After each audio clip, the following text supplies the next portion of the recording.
everyone. Welcome to Risk Roundup.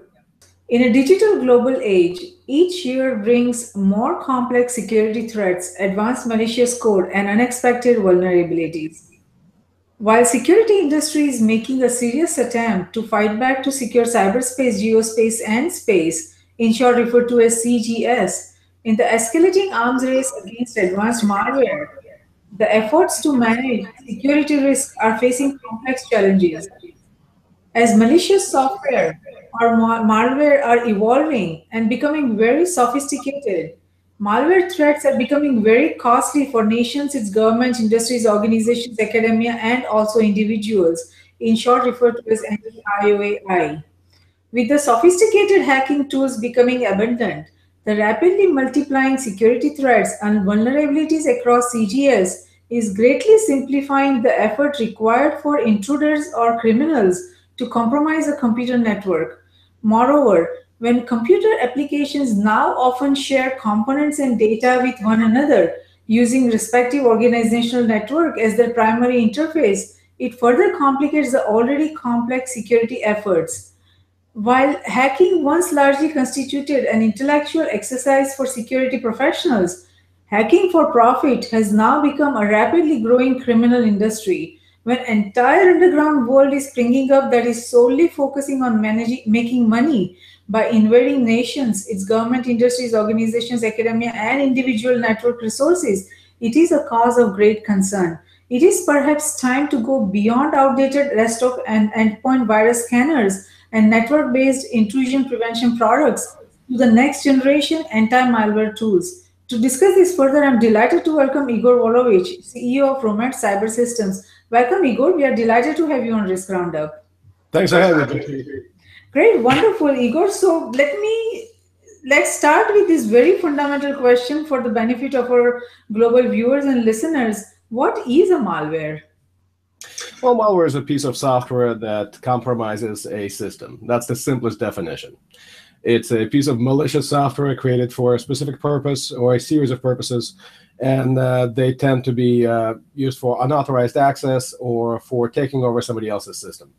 I see. No, that's a good definition. That's a good background. So, Igor, how do you think these malwares infect or get entry into anyone's computer, either your computer, my computer, or anyone's computer? How do they Well, enter? there are many ways, and we've been doing this for over 25, 30 years. Malware has been around since earliest days of computer systems. I think we're looking back to 40 years ago, I think, is when we saw the first one. And it began as exploration. Computer hackers, what we refer to as white hats or maybe even gray hats, were trying to explore the capabilities of systems and trying to understand what they could do on these new networks. So it began more or less benignly.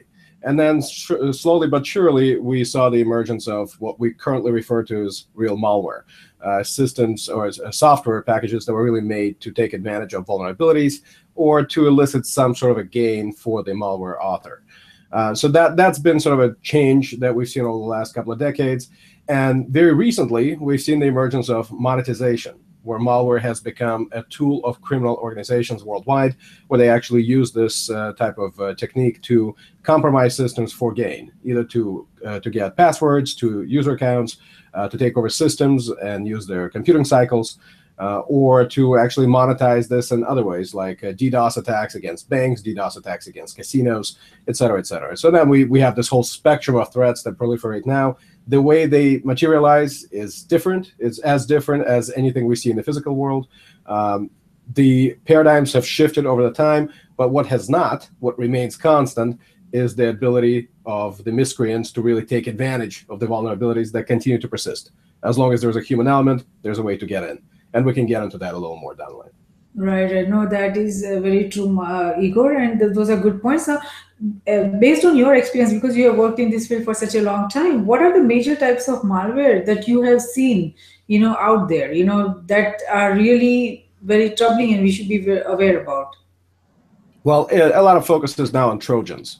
And these are, of course, the software systems or packages that masquerade as a legitimate piece of software that then get into the system by some sort of a ruse and then exploit the system. So it's a classic Trojan horse.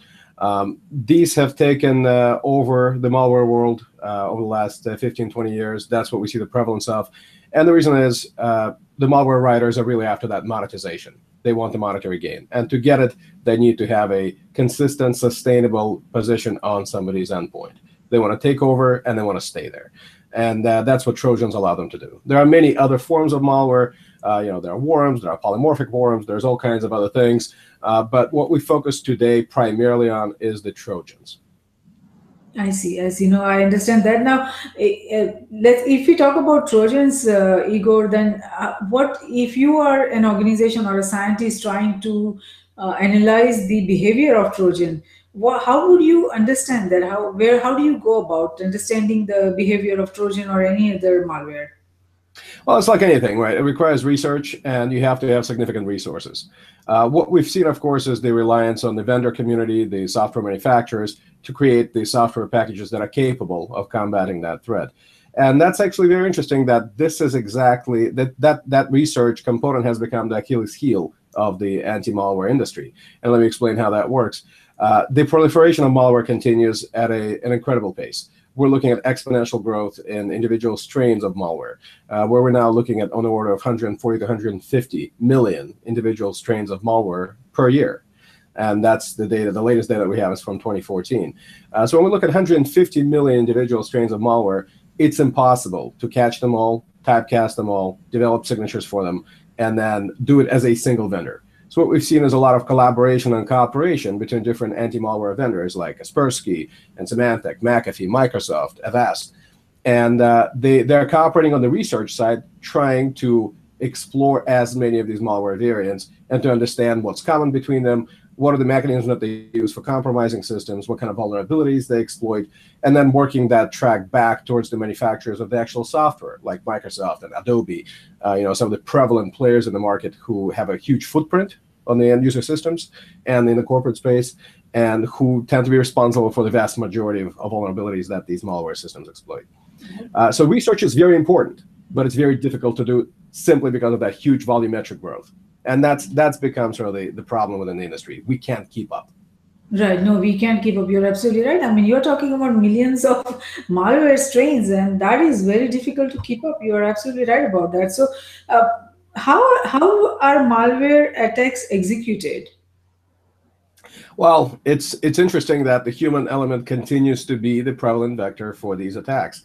And we predict that it will always continue as long as humans are in the loop. We will continue to be the exploitable element. We are the weakest link. We keep seeing phishing and spear phishing being very, very effective. Again, because it exploits the human element. There are systems that exploit vulnerabilities, but yet they still need to have access to the endpoint in order to execute. So they have to either get on there through a network connection, they have to arrive by email, they have to arrive over some sort of a medium. And frequently that medium becomes the human element. We've even seen it in systems that are actually disconnected from the global internet, as the case was with Stuxnet, the Iranian centrifuge compromise, where we saw systems that were completely isolated, yet sneaker netting, or basically somebody taking a USB stick and introducing what became the origin of Stuxnet into that system. That's exactly how the compromise occurred. It went from a connected system to a disconnected system by means of a human being. Right? So we're seeing a lot of this happening. And phishing continues to be effective. It tends to work. We're seeing compromise ratios of up to 80% in some of the environments that we test. A lot of the companies make great money on this particular piece of the pie, the phishing exploitation or the phishing testing. All right, where you deploy a benign message just to see how aware your population is. The results that we get back within corporate environments sometimes is striking. Like I said, 85% of the people click on the links and would be compromised if there was real weaponized piece of malware behind it. So that's a little frightening, and until we get more awareness out there and more layers of security, and also get really effective anti-malware technology on the actual endpoint. Until that happens, we'll still be playing catch up with the malware creators. Right, you're absolutely right. I mean, there are a lot of entry points, and it is scary, of course, for people who are not educated, who don't have awareness about, how these things happen. For them, it is very scary. So, for those people, who don't have much education about how these things work, how would they detect malware on a computer? If anybody wants to see, okay, let me make sure that there is no malware or there is no infection on my computer, how do they go by it? What is the process for that? Well, that's a great question, Jayshree, and this is something that I've been very passionate about for a long time, and having the roles that I've had as an advisor and then a leader of security for large multinational companies, that's something that we've dealt with very deeply and very frequently. The idea that security awareness can be that panacea, that it can become that silver bullet that sort of solves the problem. It can be certainly one of the arrows in the quiver, if you want to call it that, but it certainly won't be the end-all, be-all solution. Awareness is great. The problem is it takes a lot of effort, and it does take a lot of sustainability to run that on a concurrent on an ongoing basis, to kind of keep that level of awareness at a certain minimum threshold. And again, the effectiveness of this is disputed.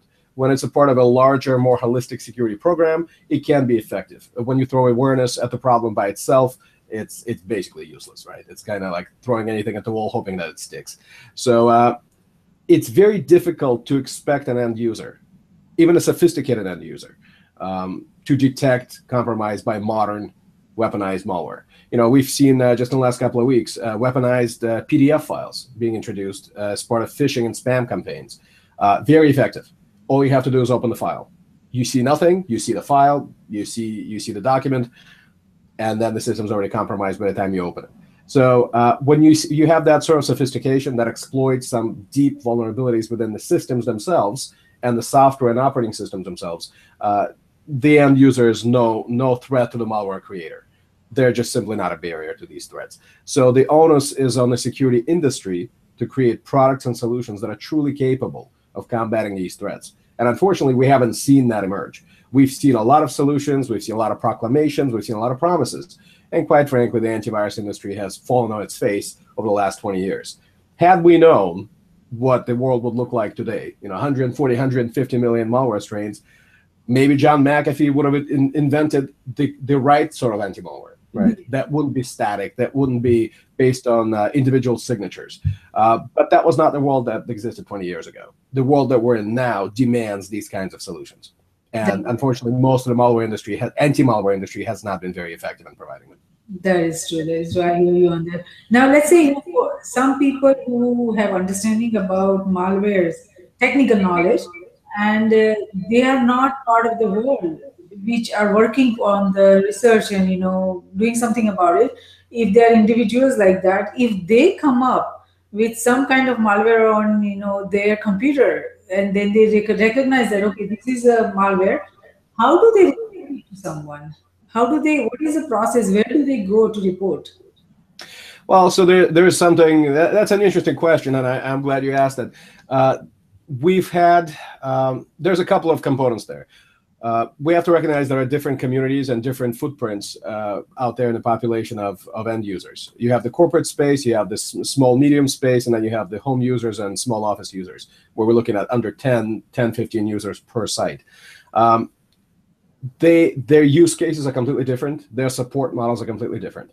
And where you have a corporate user who may have their internal security department or IT department that they can rely upon, and then that's their first point of contact, and then from that point forward, the company can actually take lead on dealing with those threats and reporting those threats.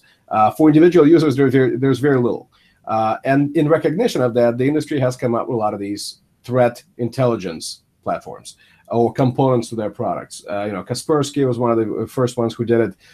Many others, Symantec, McAfee, Microsoft, where basically if you detect a piece of malware on your system, and a lot of this happens very transparently and really out of sight of the actual user, when a piece of malware is detected, information about it is bubbled up to sort of the cloud that's managed by that anti-malware vendor. So Microsoft can be alerted about threats that are seen around the world by its own software. Now, if it's a true zero-day threat, meaning it's undetectable and it's just compromised this system, short of actually doing full forensic dump on the system, isolating it, and then performing a lot of testing on it and research, something that actually happens in malware laboratories, short of something like that, there is really no channel. And I think you hit the nail on the head. The individual user really does not have a whole lot of ways to inform somebody about it. Unless they're very savvy, unless they're very sophisticated, they know about some of the portals, some of the sites, they might be able to report it to an anti-malware company that they have some affinity for, or they happen to be a user of. So let's say if I'm a McAfee user, I might say, okay, I'm going to send it to McAfee if I have some malware sample. But the odds of somebody even being able to detect an unknown piece of malware in their system are so minuscule, it's not really a viable question there either. So we're looking at the failure to detect and then the inability to really do anything about it. And that kind of leaves the end users in a lurch. And But that's where we are today.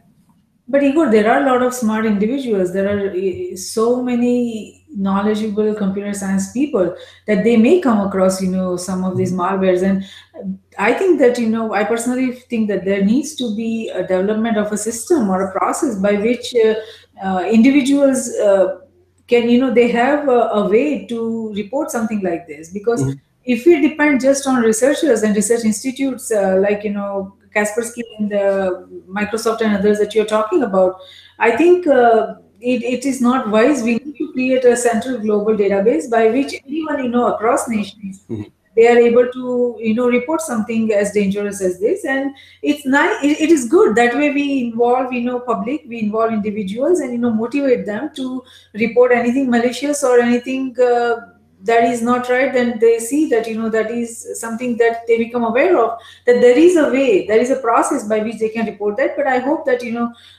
someone takes over that initiative. But let me ask you this: if you're a corporation and if you're working in a corporation or an enterprise, and suddenly you see that your system has got infected, Mhm. now, you report, of course, to through the proper channels in your corporation or enterprise. But what can users do in such circumstances to assist incident handlers that their corporations have, other than the last action of use that they did before the system got infected? I mean, is there some guideline established about educating them? What are the steps that they need to follow if you are working in a corporation? What to do?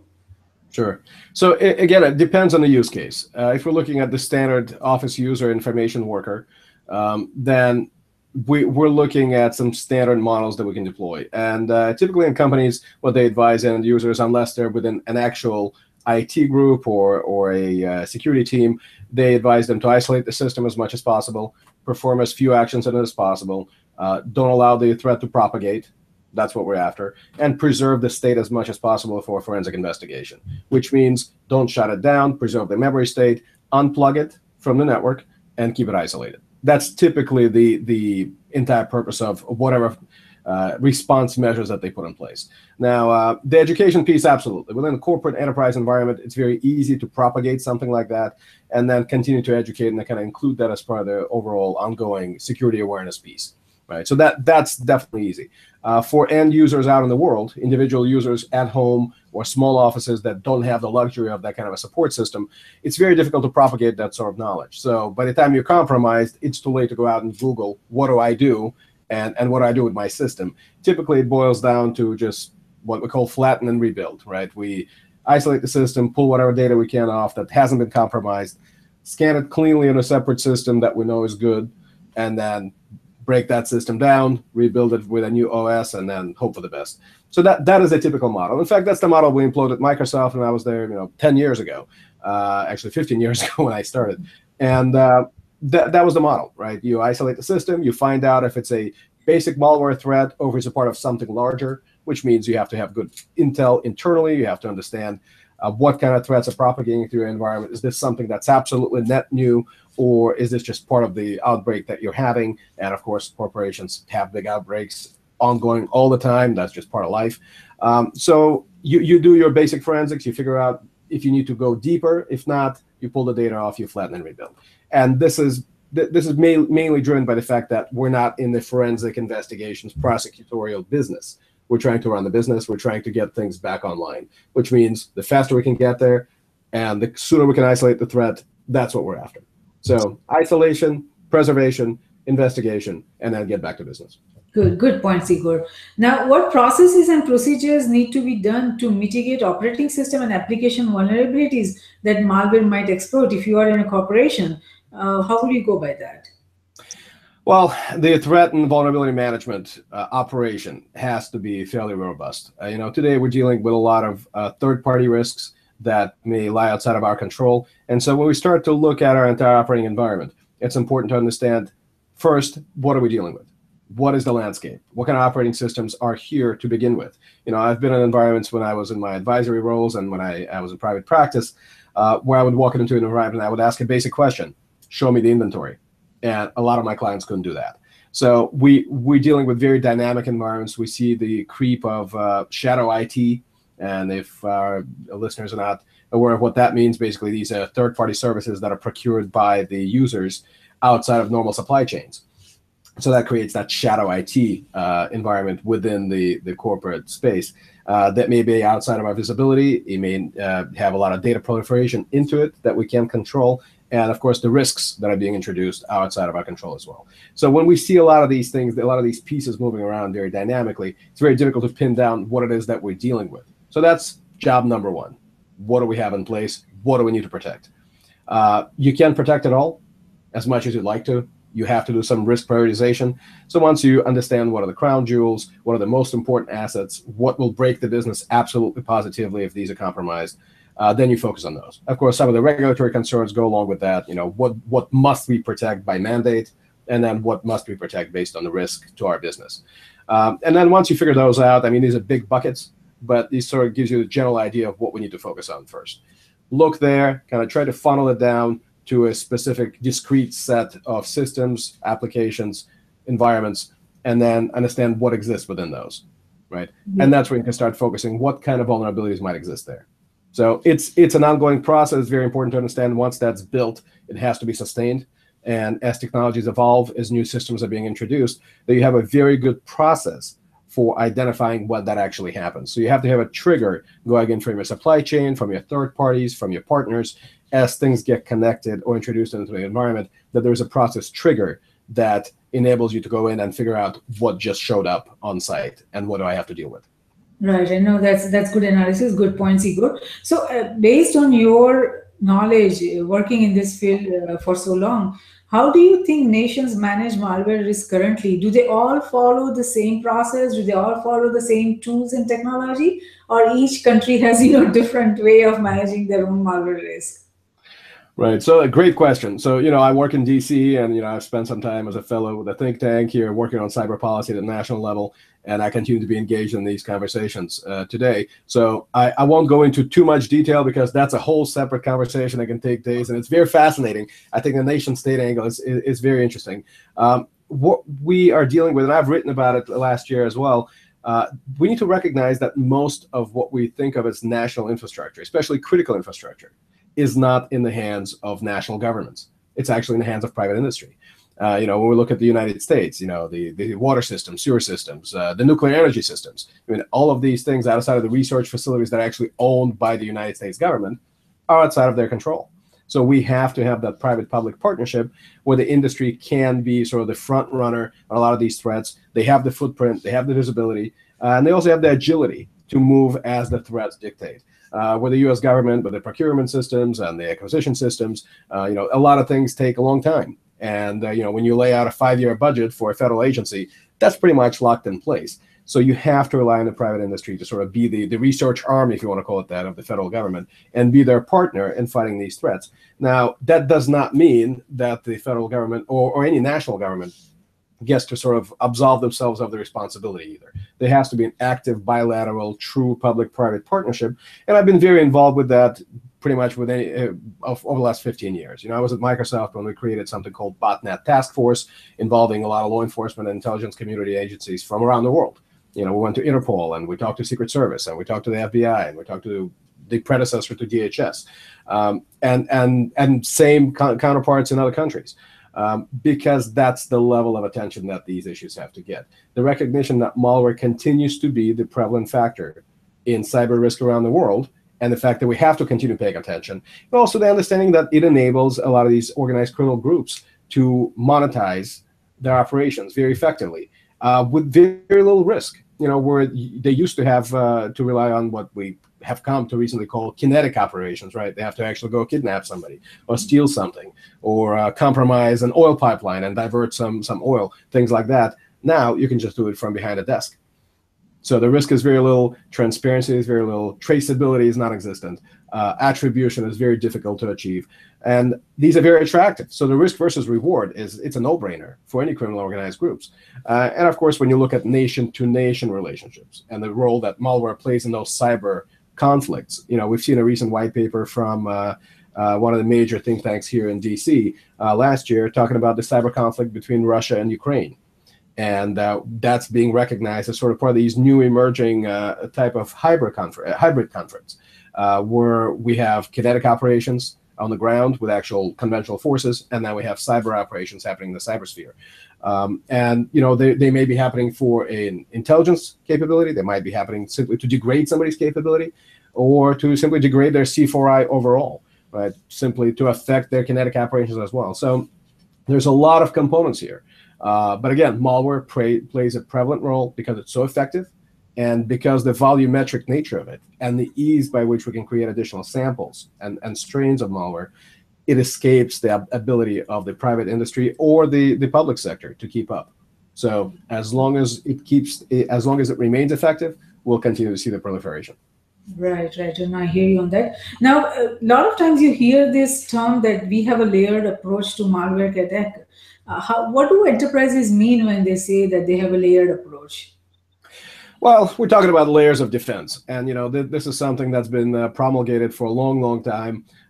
Quite frankly, I have a biased opinion about that. Of course, now that I lead our company, Romad Cyber Systems, where we focus on delivering a real capability at a very specific layer, it certainly doesn't negate the need to have other layers in place. Nothing's perfect, and as long as humans are in the loop, things will happen. So we definitely want to layer it out. But what we mean by that is, as a threat traverses through your network, that you have opportunities to stop it using different layers of security. So you might have some gateway out front, a firewall of some sort. You might have a web application firewall, what we call a WAF, something that's like an IPS, intrusion prevention system. You might have a malware gateway. You might have a spam gateway, et cetera, et cetera. And so you have multiple layers through which a connection has to traverse. Now the cloud is a part of everybody's operations. That creates some interesting use cases where you basically have to rely on a third party to deliver a lot of these services for you or on your behalf. So the data might be yours, but that's about it. The infrastructure is somebody else's. The applications are somebody else's. They're owned and managed by somebody else. And the physical locations, you may not necessarily even know where they are because of the way the cloud works. So if you are contracting with Amazon or Microsoft or Oracle, and your data is in their cloud, your applications are in their cloud, you may not necessarily know where that data is at any given time. So you are relying on a lot of that trust and a lot of that capability, and you hope that you can contractually obligate them to deliver that same level of security service that you rely upon. Unfortunately, and this is interesting, a lot of these third-party relationships require a basic minimum. So they establish a threshold, frequently as part of a compliance obligation or compliance mandate, either a regulatory mandate or some sort of an industry standard like PCI, the Payment Card Industry Standard. And as long as you comply with that, you're fine. And it creates sort of this binary yes or no, on or off relationship, where once the company or your third-party provider passes that threshold, they're considered to be secure, which is absolutely not the case. Compliance and security are two different things. And a lot of the recognition is just not there yet. So we're looking at how do we maintain those layers when data traverses outside of our environment, and how do we sustain that level of security that we're looking for, and how do we continue to understand what kind of components are providing a piece of the puzzle, and what does the puzzle look like in the end? Because today, with as much of our environment being outside of our actual premises as it is, it's very difficult to ascertain. So being very vigilant, being very mindful of the architecture, the overall security architecture of your environment, they can certainly bring value to the layered approach. But again, it has to be managed, it has to be maintained, and a lot of that brain power has to remain within the confines of the actual organization. You can outsource the hardware, you can outsource the software, but you really can't outsource the strategy and the thinking. Yes, absolutely. You're absolutely right. Now, we talked about how to identify the malware, how to, see if your computer system or networks are, infected with that. But how do you evaluate the malware risk? Once you identify, what is the process for evaluating the malware risk? Right. So different types of malware certainly present different kinds of risk. Depending on whether it's let's say, a ransomware. Now, that's a data destructive piece of malware. Once that's on, your data is actually physically lost. There have been some operations by law enforcement community in partnership with the private industry in the last couple of years that have been successful in disrupting those criminal organizations. However, the data is still most of the time lost. So that can be a very destructive, very catastrophic event for an organization, especially when these pieces of malware propagate very quickly and very effectively. That can create a major, major problem for a company. Now, this is where the enterprise environment, even though it's better defended and it does have a lot of the services to rely upon, the close proximity and the speed by which these systems communicate and the fact that they are within sort of a trusted bubble creates that problem because the propagation is much faster versus individual users that have to be compromised individually. The propagation may not be as fast. So you might compromise a single system in somebody's home and they lose their data, and that's bad. Versus a company where a threat proliferates into that environment and then it propagates across 50, 60, 100, maybe 1,000 systems very quickly. So those are the two different paradigms. So you look at the data destructive first, then you look at software systems that allow you to exfiltrate data. So the compromise of systems for the purpose of exfiltration, either user credentials or actual confidential proprietary information.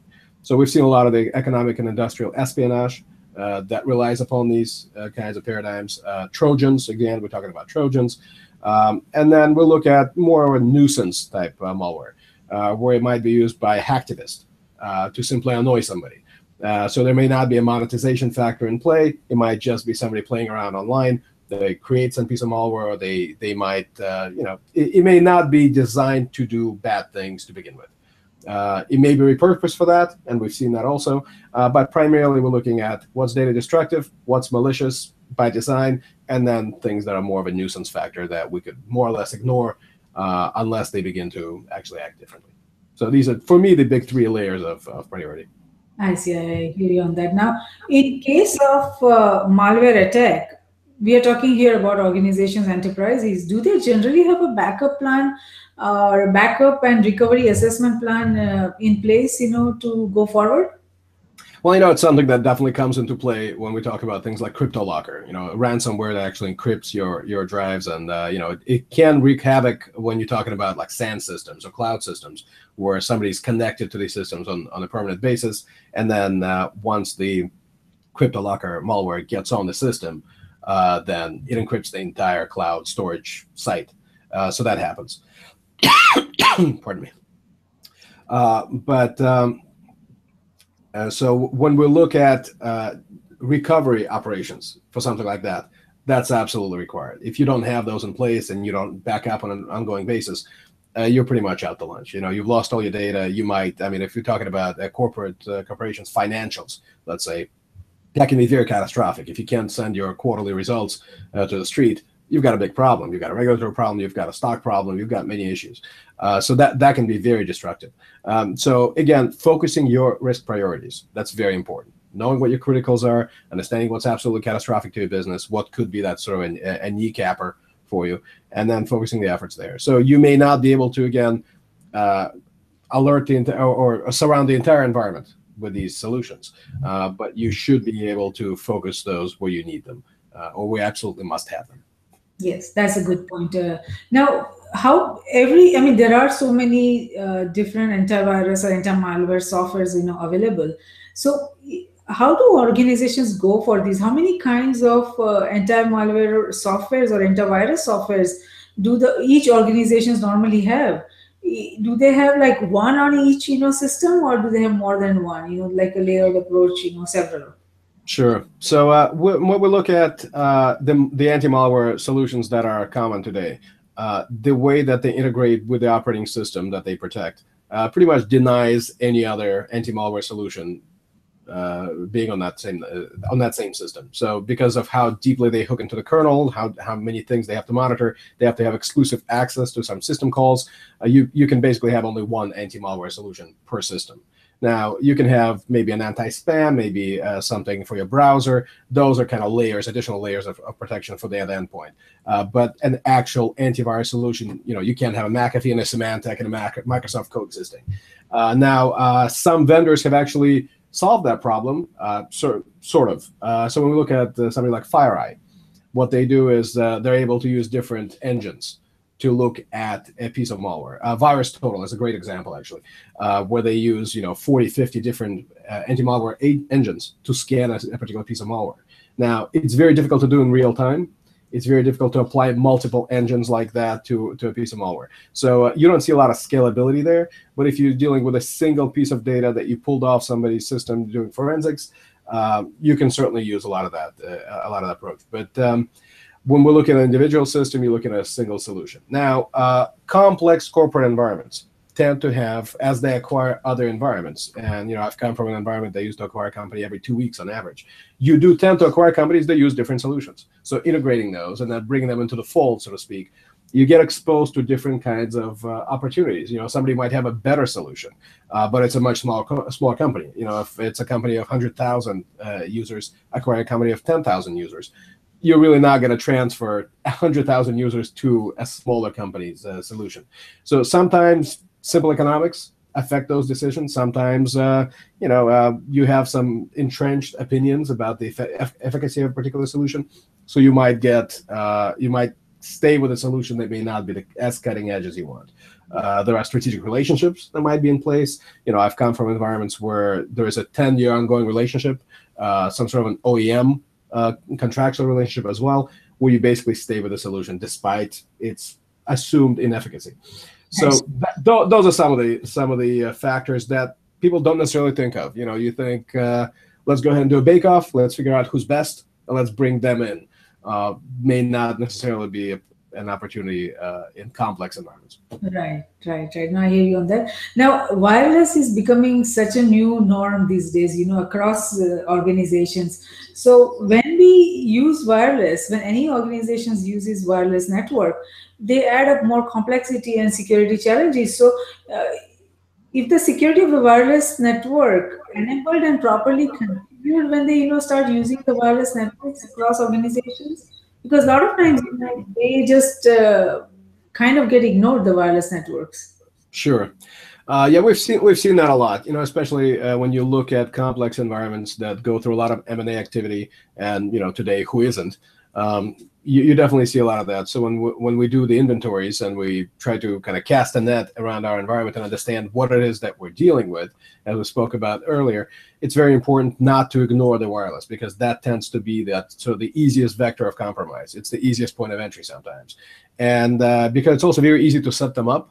To kind of bridge the external network into your internal network. We've seen that happen quite frequently. So having a lot of awareness around your wireless that is specific to the wireless segment of your network. Having solutions that allow you to look for rogue access points. That's very important, right? So you have to work with your networking team, and you have to be very aware of this. You kind of have to keep an eye on it. It's not something you just simply lock down, because quite frankly, anybody with a USB dongle can stick it into the back of a desktop, and now you've got bridge networks. So that's something you have to be very, very vigilant about. There's nothing that's particular to the wireless segment. There's sort of a wireless-specific malware type threat. Some of them do explore things like Bluetooth. That's a vector that we've seen recently. Actually, we just saw some news about mouse jacking. It's a new paradigm, something that happened on an airplane. A couple of researchers demonstrated this hack to a security industry writer, and they were able to take over his mouse. Turns out a lot of that traffic is not encrypted, and they were able to take over the mouse, and then subsequent to that, take over his keyboard and perform actions on his laptop. So that's something that we're seeing now. So that would be a very interesting area to explore some more. Today, we're not seeing malware that does that, but it's very easy to weaponize. So again, we go back to the basics. A lot of this, you go back to the basics. What is my environment? What does it consist of? Having that awareness and being very vigilant about new things that pop up. True. No, very true. Now, do you have, based on your experience and working with the industry for so many years, have you seen that every organization has a proper employee training, educating them about the malwares and how to prevent malware? Is that structured training that is offered on a normal basis to all the employees? That's a great question. It depends, right? Different environments have different levels of tolerance and different level of investment. Now, security awareness, that's something that I think in the last decade or so, it's been taken for granted, more or less. It's sort of a part of the standard package. We have our firewalls, we have our anti-malware, we have our security awareness training, and it's rolled out with annual training for employees. Maybe it's semi-annual for some. Some of the environments that might be operating in more kind of more hostile modes, like the industrial automation systems, they might be out in the oil fields, things like that. Those folks might get more updated training. Where you have people that work for Microsoft, they might get more updated training and a lot more specific training, that might be specific to their particular roles, like developers. But as far as any real focus on malware, we talk about the indicators of compromise, some of the basic things to look for. I've seen a lot of that. If you're getting a piece of spam, what does that mean? What does that look like? Phishing, and actually getting targeted intel. So I brought a lot of that when I was at Schneider. We did targeted bulletins. We'd see a piece of malware, we'd see a piece of phishing email, and we'd send that out. We basically say, look, this is exactly what we're getting out there. We've seen 10, 15, 20 people get it. Look for that, right? And it was very effective because people, although a lot of them, they would go into spam, a lot of people wouldn't see them, but we'd use multiple channels to get to our users. And they would get an email, they might get a tweet, they might get an internal sort of a Facebook-like social media platform. You might get a posting there. So you try to get it out there in as many ways as possible to alert folks that this is real and it's happening now. It's much more effective when it's that specific and that timely, sort of the just-in-time awareness, as opposed to the ongoing drone of, hey, look out for malware. That's not specific. It's not actionable. So we try to make it very specific, very actionable, very timely, and sort of not try to inundate folks with the same kind of message. Right, Rona, I get it. Now, based on your observations, Igor, how often do organizations across nations have a written policy in place about how to prevent or handle malware? I mean, you just said that you communicate, you send out tweets, you send out, messages and emails. But how many organizations have that written policy about malware, and how often that policy is reviewed or enforced, or how well do they adhere to the policy? Because a lot of times you see that for the sake of having it be, organizations have that policy, but not much is done about it. Right. Yeah. Policies being stale, right? The currency of policy, that's an ongoing concern. A lot of the issues with policies and operating procedures with many companies kind of circle around the need for compliance and the fact that we have to have a policy because somebody says we do. There's not necessarily an understanding of how the policy flows into the actual operating procedures that drive the life cycle of security. Once they're written, they go on the shelf and nobody looks at them for the next 2-3 years, or until an auditor comes by and says, hey, when was the last time you updated it? So knowing that policy is a living document, that you make it really a set of very actionable statements. They may be very general in nature, we will fight malware, but it does have to cascade down and you have to cross-reference it. So anytime there's a question of why we're doing something, you can always refer back to the policy. And understanding that, of course, we are moving at a rapid pace and threats continue to migrate and things tend to be dynamic, the policies really do need to be updated on at least an annual basis. And for standard operating procedures, sooner than that. So as long as you understand that's a requirement, that's kind of your Bible, you have to have it. It has to define everything you do, but it also needs to be recognized. It is a living document that needs to be updated very, very frequently.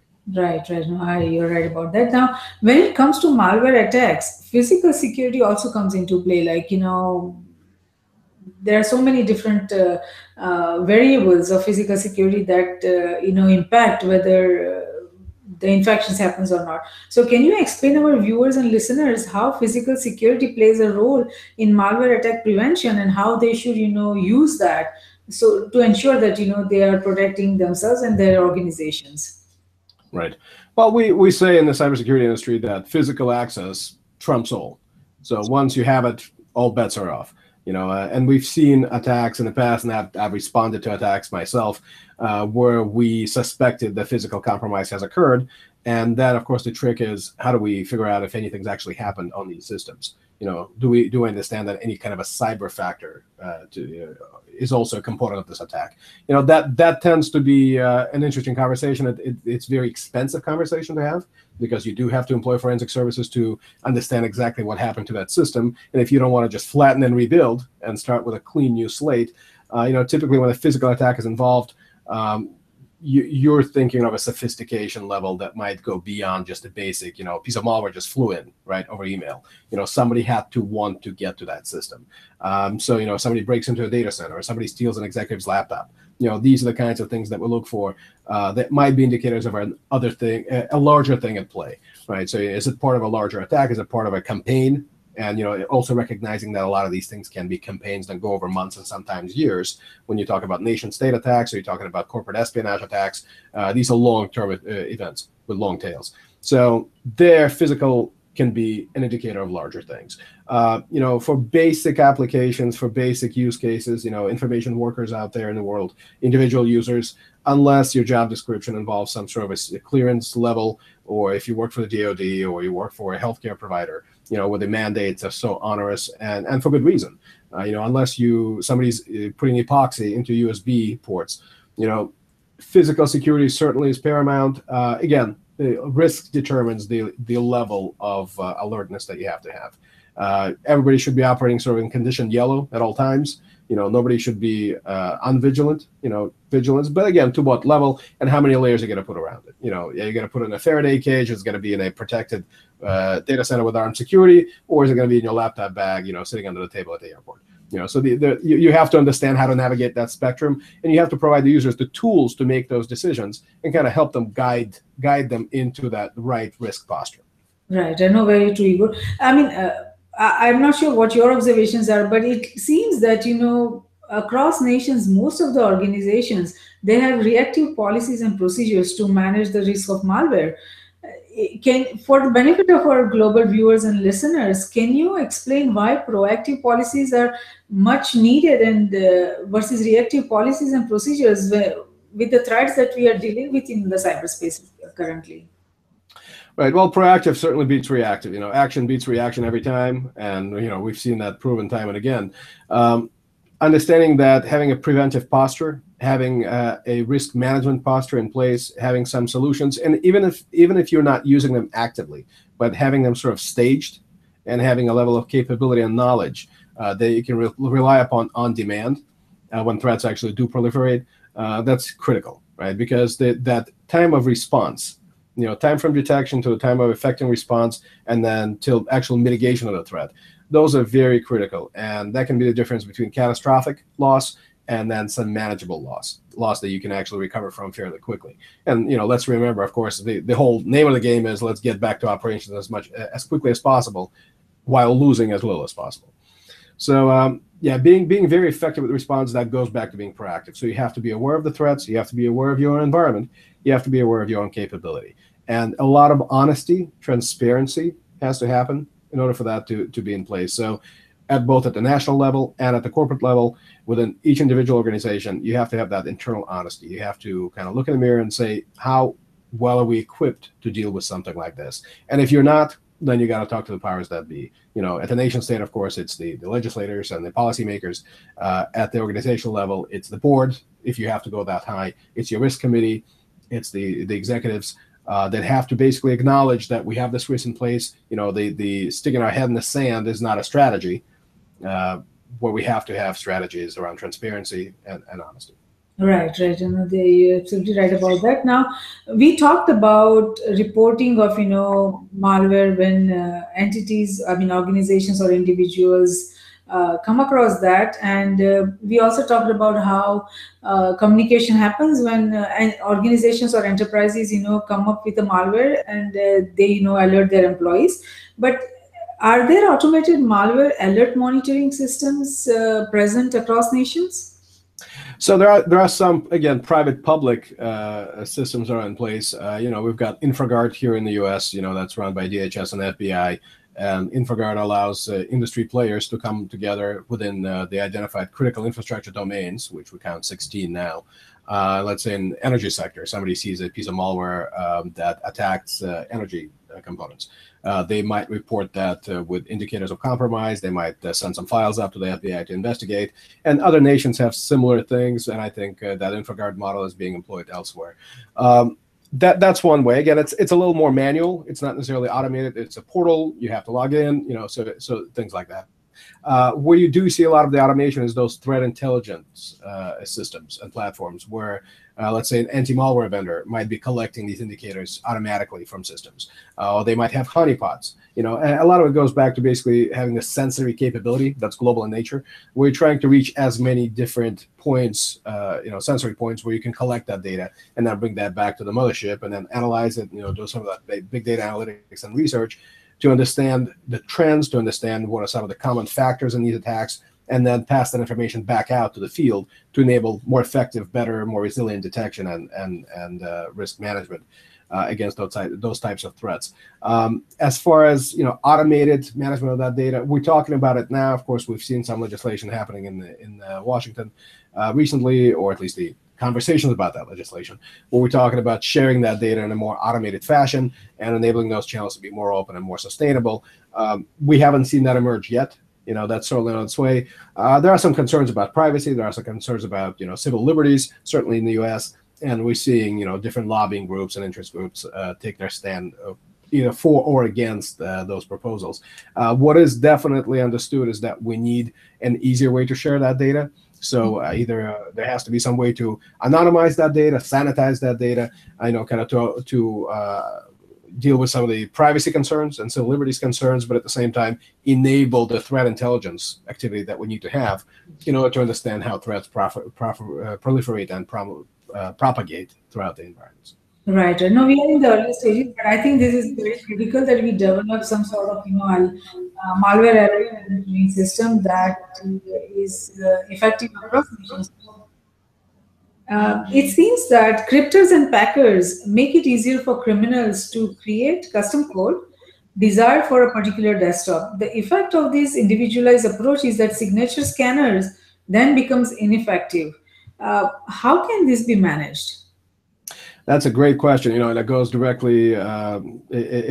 It echoes directly the research that our company has done, and then some of the science that we've done over the last 6 years. The recognition that cryptors and packers really evade and help the malware writers evade the ability of anti-malware solutions to detect the malware strains, and they've relied on that very effectively. That's how we're seeing a lot of these new malware strains, 140 to 150 million per year.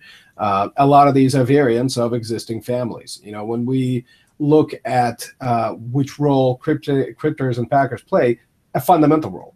So how do we get around that? And, of course, it's been an arms race of sorts, the ability to use individual depackers or decryptors, and relying on the sort of a static model of, let's get, 10 of these decryptors embedded into the anti-malware package and then hope that the malware creators don't catch on to what we're doing, right? It creates this endless cycle where we're playing catch up with them. Again, not only on the signature side, but also on the decryption and the polymorphic side. These are very effective techniques. They work. And they continue to be able to monetize all these individual strains that they continue to create. So that's a central piece of why the antivirus industry has been so ineffective. They've been playing catch up. And where Romad, the company that I manage now, where we've come in, we started with the understanding that that is a core function of the underground malware industry, is to create these malware variants that evade detection. So we went a step beyond that. We went deeper and we looked at system calls at the kernel level, where we're not looking at the actual files, we're not looking at the actual individual strings in memory, we're looking at the actions on the operating system. And we're able to profile those behaviorally and create what we call dynamic detection profiles that allow us to genotype the entire malware family and then catch every subsequent derivative variant, a derivative strain of that family, regardless of in what form they arrive. Because we don't really care what they look like on disk or in memory. We'll look at what they actually do. And it's a very effective system. It took a long time to develop. It relies on a lot of machine learning and deep learning to actually genotype, to the genotyping operations. So a lot of it is, I would say about 95% of it is automated. We throw a piece of malware, actually we use about 30 or 40 samples, and once we have them in the system, we can genotype and we can develop that sequence. And once we know it, everything that arrives that belongs to that family is detected immediately. So we know today that about 50 malware families are responsible for about 80 or more % of malware infections out there. I see. That's 50. So if you're able to do that, if you're actually able to identify those genotype factors, you can stop a lot of this before it starts. So the industry has been somewhat effective by sharing a lot of the intelligence on the back end between different malware, anti-malware firms. They've been somewhat effective in shortening the amount of time it takes to develop individual signatures and distribute them. But what they haven't been effective in is solving the problem at the root. And that's kind of what we're trying to attack the problem. And we've been successful so far. We're looking for our next finance round right now to see if we can bring that out to the masses. Great, great. Now, we would love to talk about your initiative in a few minutes, but as the threat vectors increasingly change from relatively simplistic signature-based threats to more complex behavior-based threats, it seems that the awareness has not evolved as quickly. What are your observations? Well, the anti-malware industry, as much as the organized criminal malware industry, they're sort of in the same business, right? It's a very volumetric business. A lot of adhesion exists within the anti-malware industry. Somebody accepts McAfee as their savior from malware threats, and that relationship tends to sustain for a long period of time. A lot of the corporate interests, of course, are in play, and we talked about some of the other factors, strategic relationships, OEM relationships, et cetera, that tend to sustain those relationships over a long time. We're not seeing the easy switching from one anti-malware solution to another, and the unfortunate reason for that is they're all about the same effectiveness. Nobody is qualitatively better than the rest. And you look at Gartner, you look at some of the emerging solutions, you look at some of the old legacy industry players. By and large, you have some categories of emerging players, some categories of players that are considered to be sort of standard players in the community. And there isn't really a lot of reason to switch today. Whether you're using Kaspersky, McAfee, Symantec, Microsoft, Avast, you're getting about the same level of value for that investment. And the prices are more or less standardized. You're not getting a lot of play there in terms of advantages on the buying side. So why switch? And that's why we're not seeing a lot of that switching. Now, we have seen the proliferation of the freeware model, the freemium model. Avast currently shares the top two places with Microsoft. It's Microsoft and Avast, and they share about 35% of the anti-malware market. Avast is free. Unless you get into 10, 15 users or more, it's absolutely free. And currently they claim about 250 million users in the world, half of them in the mobile space. So you see some of these trends in the industry where the user community is looking for the next solution, and they're willing to explore. Unfortunately, there's not a lot of that qualitative difference today in the marketplace. And we're hoping that we can become that qualitatively different solution that actually attacks the malware threat at the beginning, as opposed to just trying to play catch up. So legacy players, I think a big factor in the fact that they tend to sustain their positions is the fact that nobody's really coming up with anything new. Right, right. So based on your observations of how the malwares are treated, or how the response is to the malwares, what are some strategies that can be used to stem the advanced malware tide, and whether the strategies that are you just mentioned, few points about how some of them are ineffective, and how what you are doing right now is different, and how you're trying to manage it in a more efficient way. Can you explain a little bit about how what we have currently as anti-malware, softwares versus what your company or organization is developing? What is the difference between them?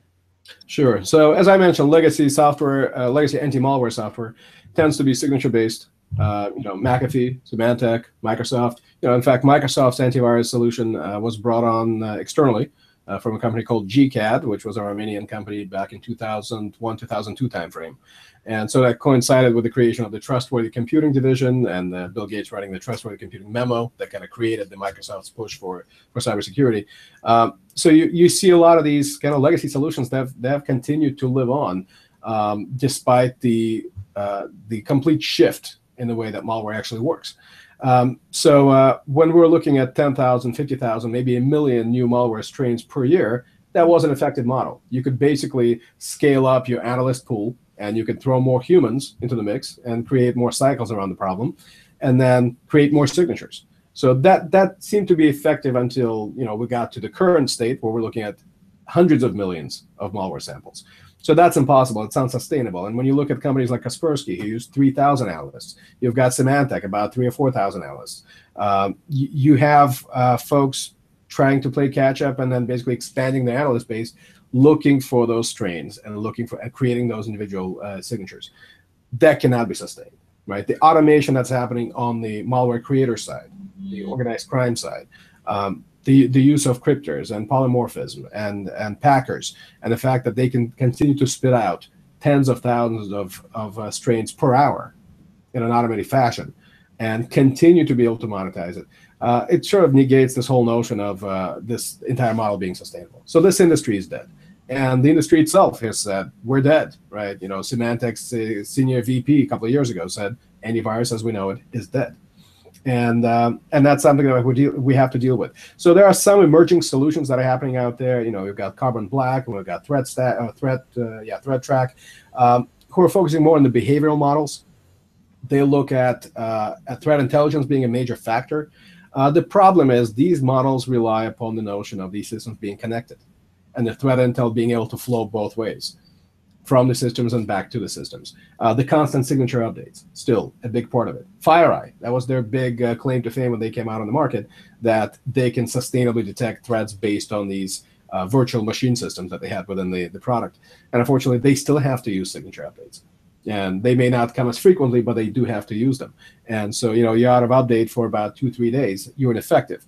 On the legacy signature-based anti-malware side, you're out of update by hours. You're already ineffective. And the latest threat that's arriving right now, you won't be able to detect. So that, again, these models are very ineffective. What we've come up with is the solution that short circuits that entire model. We don't wait for the threat to arrive. We've genotyped it before it's even developed. So every subsequent strain, you're vaccinated against. That's basically the idea. So we'll look at the behavior at the very deep, at the ring zero of the operating system, and we understand that from a system call perspective, we don't care about what the file looks like on disk. It can be encrypted, it can be morphed, it can be packed. We simply don't care. Same thing in memory, we don't care. If it arrives by email, through a phishing attack, over the network, over the wireless network, over Bluetooth, it doesn't really matter. So we don't focus on the various vectors of introduction because, quite frankly, we can't sustain that either. We can't predict how the threat will arrive tomorrow. A lot of these sort of holistic security models rely on that. Can we cover all the points of entry, either to the system or to the network? And that's impossible. That's a losing battle. So we're not even getting involved in that battle.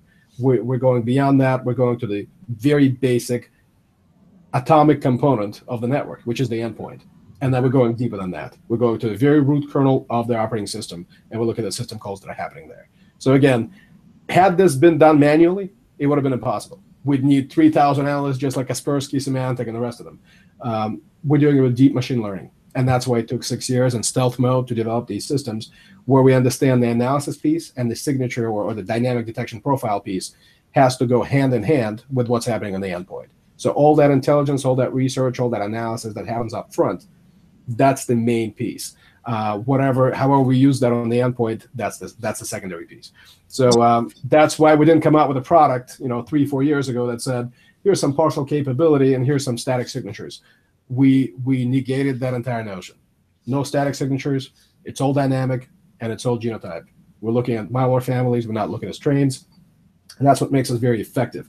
We can short circuit the entire monetization model.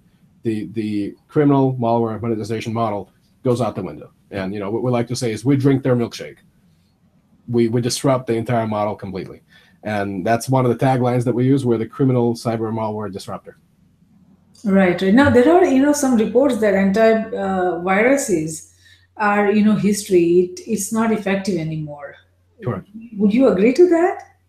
Yeah, well, I mean, we're looking at the internal industry data. I mean, that's out there. Gartner has spoken about it. Many researchers have spoken about it. Anton Chubakin, who I respect immensely, he's a big analyst at Gartner, who focuses on malware and systems like that. 45%, if you're lucky, and as soon as you go out of update cycle, it's ineffective. We've seen tests. We actually do. We've done a number of internal tests ourselves against some competitors where we take our signatures and we can freeze them, or we can use signatures from a year and a half, 2 years ago, or dynamic detection profiles is what we call them, and we can compare that to a system that's out of update for maybe a week, and we continue to have detection where their systems do not. So again, that genotype model has been validated. I think it's very effective, and all we need to do right now is just expand our coverage for all the existing malware families in the world, and then we'll be able to go to market. So that's really the effort right now for the next 6 months.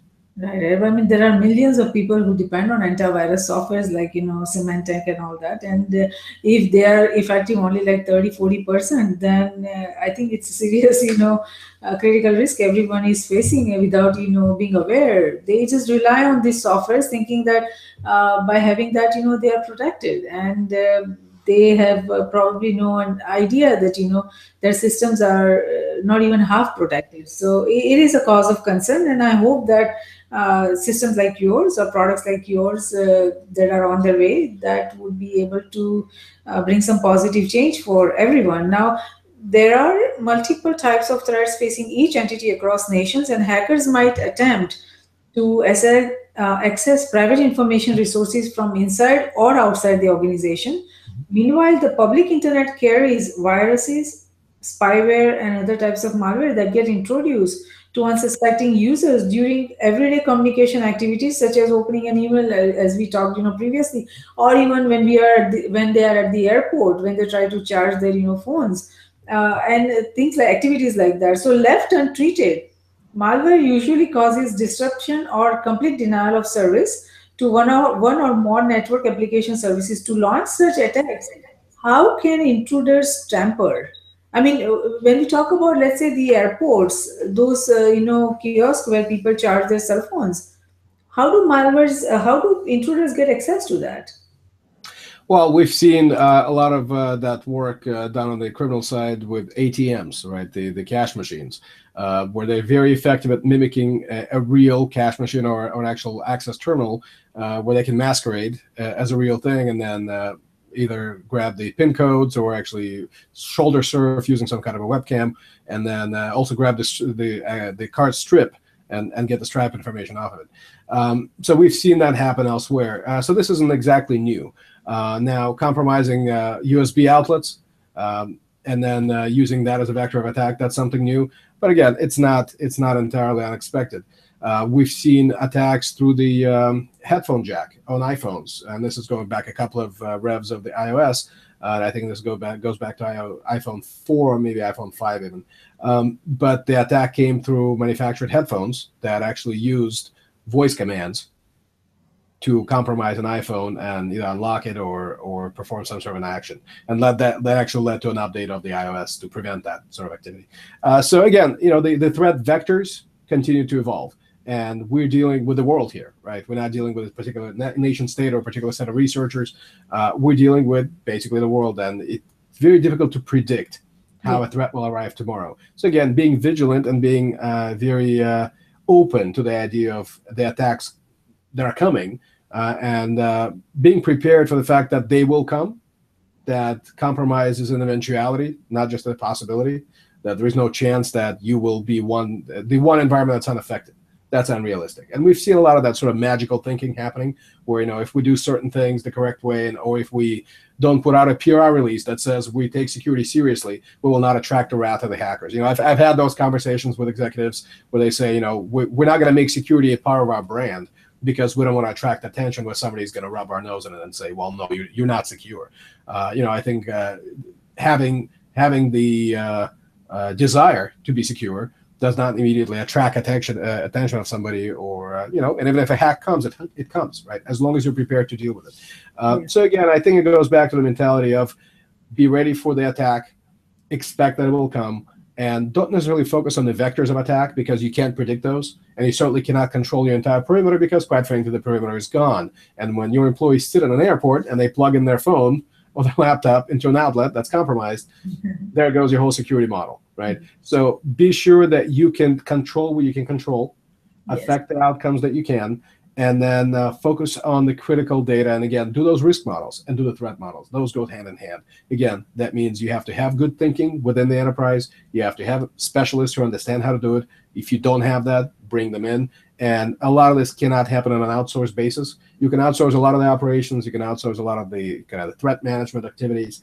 But the strategic thinking about the kinds of threats that you are facing, that has to come from within. As the old saying goes, you can't outsource your strategy. Yes. And people don't think of this strategically in a lot of places.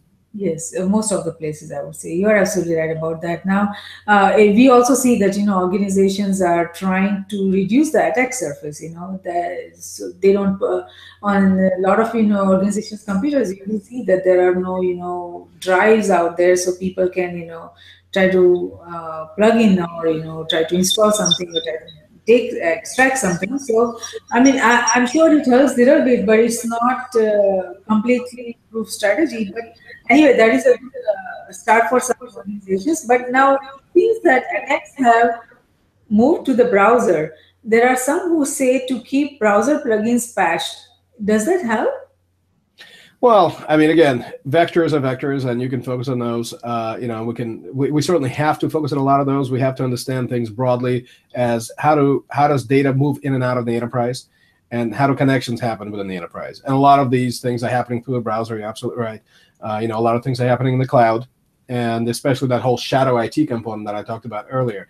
A lot of that happens through the browser. And I've seen scenarios where folks are restricted. The security apparatus does what they think is a good job of kind of restricting that activity. And guess what? They take their laptops, they go to Starbucks, and then they're uploading the files that they can't upload to some other cloud that belongs to a third party, because that's what they have to do for their business, because they've got a deal that's got to blow up, or they've got some contractual thing they have to do, or they're just trying to support a customer and they can't.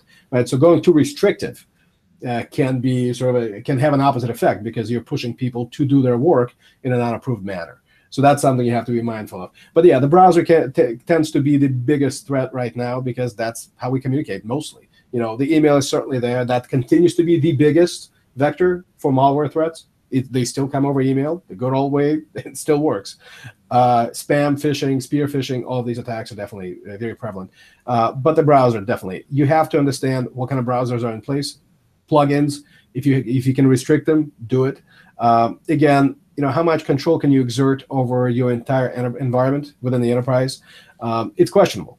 Today we are looking at, again, a lot of the mobile workforces out there.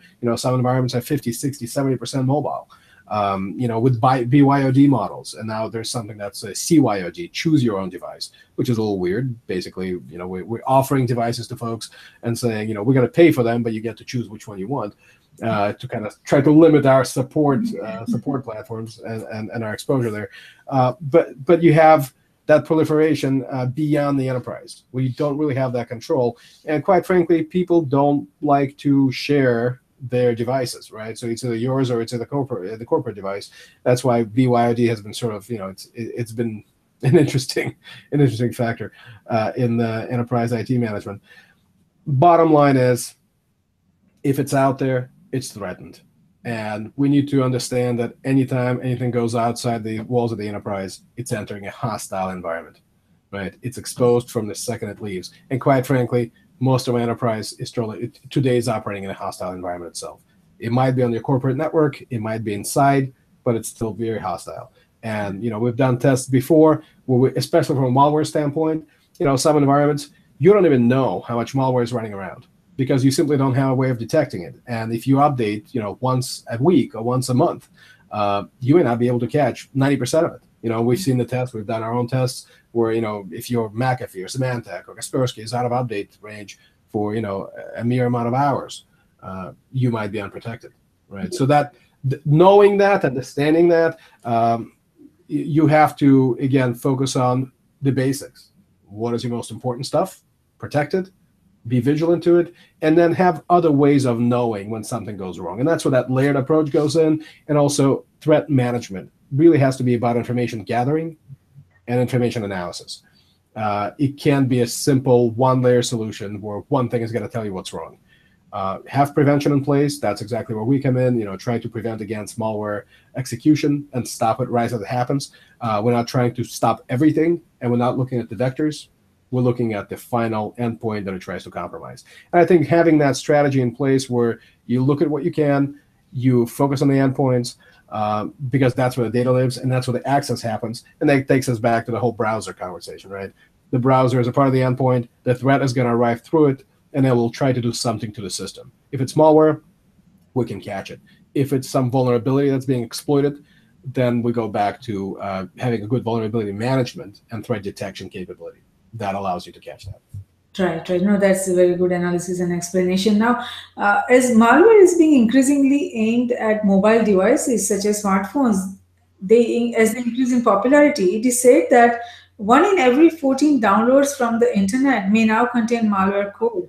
Social media, Facebook, Twitter, they're all seeing a rise in the number of tactics used to spread malware to computers, even LinkedIn. That is a large ratio. What are your thoughts? Well, it definitely keeps us in business, doesn't it? So we certainly have, we're seeing the huge proliferation of mobile malware. In fact, the understanding within the community, within the user space, is catching up. And what we're seeing is the slowing of growth and expansion of anti-malware solutions on the desktop side, the traditional side, and the growth on the mobile side. So a lot of the anti-malware solution growth is happening in the mobile space. Avast, one of the big competitors of Microsoft, one of the top, I think they're the top 2 right now. They're looking at mobile as their main growth factor. So that's encouraging. I think the fact that the industry is keeping up, the user community is recognizing that mobile malware is continuing to proliferate and kind of raise its ugly head in their space as well. They're catching up to that notion. So that's good. That's encouraging. As far as what do we do about it? I mean, we continue to explore, we continue to understand, do the research, understand if there are specific things that are happening in the mobile world that are not happening in the desktop world. Is there an ease of propagation? Of course, understanding the specifics of the mobile world. Is there something we can do with the carriers, with the telcos, that stops it within their network? Do we need to have some partnerships to happen there? The international nature of this, right? That basically you're connected to a global network that relies on the telcos networks on the back end. That everybody's got an IP address. That's something that's also interesting that we haven't seen before. And we're looking at models where proliferation can occur very quickly, and social is great for that. And we've seen that being very successful with the malware creators. So we have to be vigilant. We have to keep up with the shifting paradigms. As models change, so our defensive models have to change. But again, proactive is very important. Yes. I think a lot of these things we can predict, and if carriers invest into it now, as opposed to trying to play catch up after the horse has left the proverbial barn, I think we can be much more successful down the line. Today, we're sort of kind of opening our eyes and going, wow, there's mobile malware. And the industry is understanding it, but I don't think the providers on the telco side are really playing ball yet. Right. No, I agree with you on that. Now, we need global standards and policies around malware to ensure security for everyone and every nation. It's governments, industries, organizations, academia, and individuals irrespective. So, but I don't see any efforts in that direction. What are your thoughts and observations? Do you see any efforts in that direction? From a national nation-state perspective? Nation perspective. Well, I mean, we're seeing what's happening on the nation-state side with the use of malware for malicious reasons, right? For intel gathering or for disrupting somebody else's intel gathering capability. And we talked about the developments between Ukraine and Russia. We've seen what happened in the Baltic states. We saw the Russian aggression in Georgia. That took place also over the cyberspace. So cyber is becoming more and more part of that hybrid conflict model that includes kinetic and cyber. And from that perspective, we see nation states investing into the offensive capability. And of course, that has to bring investment into the defensive capability. Now, what's important to understand for us is, again, we go back to the notion of 80% or more of our national infrastructure is in private hands. So there's only so much that the national government can do. And unless you're China, you can exert a lot of that administrative and hierarchical control within the private space. For the U.S., for France, for Britain, for Germany, you do have to rely on that partnership. You can't issue an edict and simply roll out some solution or some kind of a product or a platform that binds everybody together and protects everybody equally. I think actually the great strength of our model is the fact that we have different types of controls and different layers of controls, and we have the freedom to innovate and operate and build layers of defense that might be effective for a particular industry or a particular sector within that industry.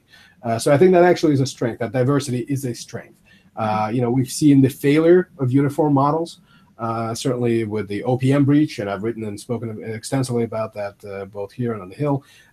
The notion that you rely on a single system to do everything, it can have its disadvantages. And so, again, private-public partnerships are important. I think nations need to rely on the industry to come out with good solutions. It needs to be encouraged.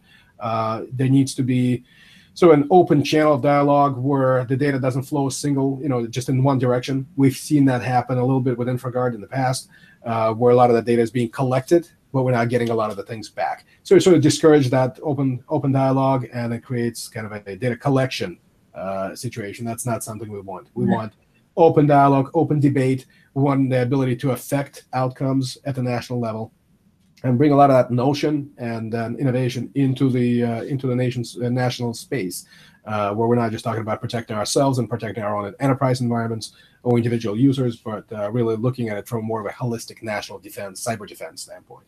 So I think that's the next important step. Right. No, I hear you on that. Now, this is the last question. We have, during the whole session, we have talked about, how they about the ineffectiveness of several of these anti-malware systems, and how what you are trying to do is very different than what it is out in the market currently. So would you share some information about your current venture, Romad Cyber Systems, and especially to tell the global community, our viewers and listeners, that how would that help the security community manage their cybersecurity challenges better?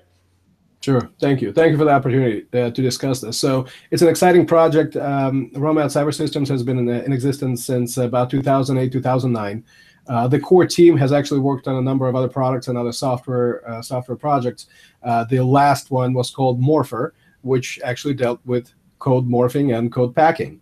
And they worked on obfuscating mobile application code for intellectual property protection purposes. So the team was very intimately involved with polymorphism, code packing, crypting, etc. So they really understood how malware writers were using those same technologies for malicious purposes. And that kind of led to the creation of Romad's technology. The need to go beyond that layer and actually focus on the specific behavior that these malware systems or malware packages create. So the team got together. They monetized the original project, they exited it, and then once that the firm was sold, they began the Romad Cyber Systems project in 2008, 2009. And it began with a lot of research. They brought in a number of PhDs and PhD candidates who actually were very heavy in math and deep learning, machine learning, and they tried to apply those strategies and methodologies to creating this genotyping platform for malware, where we can analyze 10, 15, 20, 30 pieces of malware and then create that one genotype family.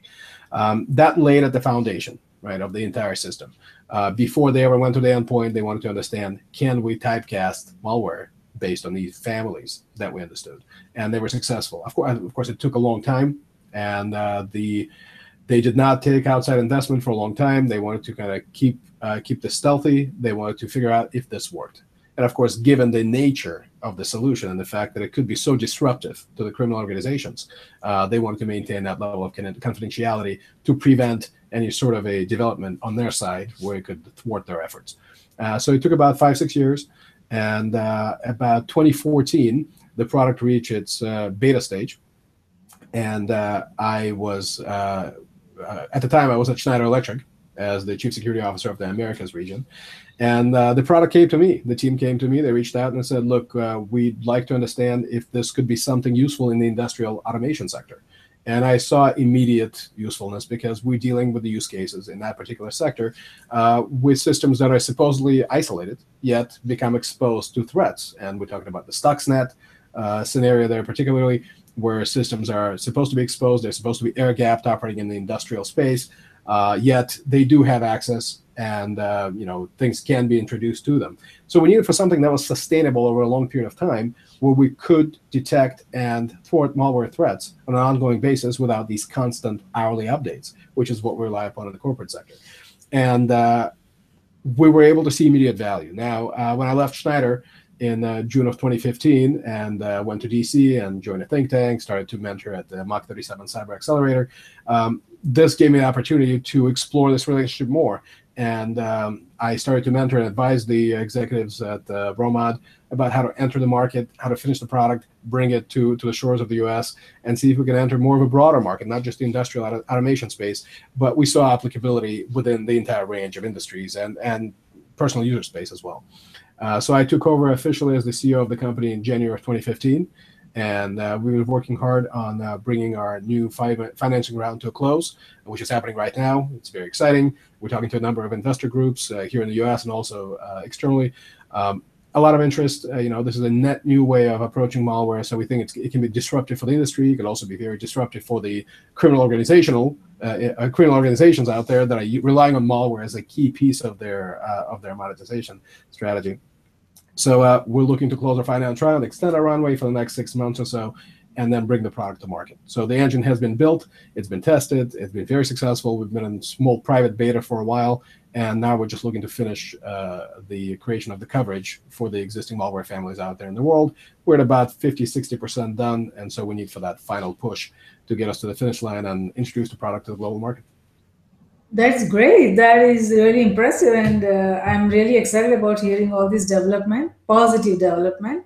And I see your passion. You're so passionate about this field, and you have entered this organization, bringing that passion and energy. And you are on the right path. It seems that there is a need for anti-malware system that is effective, and based on what you are saying, you could probably provide the answer to the community, security community, that everybody is looking about, that they need something very effective. So congratulations on that, and most important, best wishes. And I hope that in the near future your product is out, your system is out, and it would help the security community help manage the cybersecurity risk better. So we all look forward to that. And as we do more research and as we come up with more points to discuss, I hope that you come again and discuss all your initiative, and give more information and share more information about how your system would help manage the growing malware risk that we all are facing. So thank you for sharing your time, and thank you for spending more than an hour discussing this very critical risk with all of us, with me. And then I'm sure that is going to help all our global viewers and listeners prepare themselves to protect themselves in this a very complex security vulnerable world right now. So thank you, Igor, for that. Thank you, Jayshree. Yeah, our purpose is very simple. We just want to make the term antivirus mean something again. Yes. So yes. Look forward to that, and I'll be very happy to join you again. And thank you for this opportunity. Thank you, Igor. You're welcome, and it was a pleasure. So over the years, malware has become very complex and constantly evolving area of computer technology that impacts cyberspace, geospace, and space. And of all the problems that are encountered across nations, few are as predominant and costly as malware attacks and the associated cost of dealing with them. Understanding how they are created, distributed, how they work, how they evolve over time, and the attack vector it uses can help security community deal with it proactively. This will create more efficient and effective defense and response tools, technologies, and processes. That is the reason Risk Group has launched the Cybersecurity Risk Research Center, whose focus is to identify, evaluate, and manage the risk facing NGIOA in CGS, to discuss, debate, and define necessary framework, structure, processes, tools, and technologies to manage the security risk of not only the digital global age, but also of the coming technological super convergence. We at Risk Group believe that risk management, security, and peace walk together hand in hand. Though security is related to management of threats and peace to the management of conflict, risk management is related to management of security vulnerabilities as well as management of conflict. And it is not possible to fulfill any one of the three without the existence of the other two. All three concepts feed into each other. We believe that the security we build for ourselves is precarious and uncertain until it is secure for everyone across nations. Tradition becomes security, so if we build a culture of managing risk effectively, it will lead us to security, and security will lead us to peace. Let's manage the existing and emerging risks together. For more information on the risk roundups, to watch the risk roundup videos, or to hear the risk roundup podcast, please go to riskgroupllc.com. Do not forget to subscribe and share. Until next time, I'm Jayshree Pandya, host of Risk Roundup, signing off. See you next time.